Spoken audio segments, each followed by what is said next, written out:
ஜேம்ஸின் Aadiperukku sale August 1 முதல் 3 வரை ஒரு பர்ச்சேஸ் 3 பெனிஃபிட்ஸ்.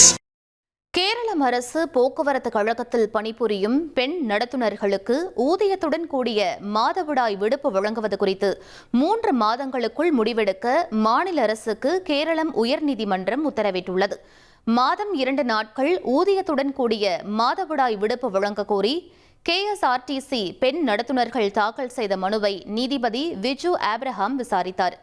நீண்ட வேலை நேரம், போதிய கழிப்பறை வசதிகள் இல்லாதது போன்ற காரணங்களால் மாதவிடாய் காலங்களில் பெண் நடத்துனர்கள் கடுமையான உடல் மற்றும் மன உளைச்சலுக்கு ஆளாவதாக மனுதாரர்கள் சுட்டிக்காட்டினர். இதனை ஏற்றுக்கொண்ட நீதிமன்றம், மாதவிடாய் விடுப்பு என்பது பெண்களின் நலனை மேம்படுத்தும் ஒரு முற்போக்கான நடவடிக்கை என்றும் இது தொடர்பாக பரிசீலித்து 3 மாதங்களுக்குள் உரிய உத்தரவை பிறப்பிக்குமாறும் கேரளம் அரசுக்கு உத்தரவிட்டது. டார்லிங் ஜேம்ஸின் ஆடிப்பெருக்கு சேல் ஆகஸ்ட் 1 முதல் 3 வரை ஒரு பர்ச்சேஸ் 3 பெனிஃபிட்ஸ்.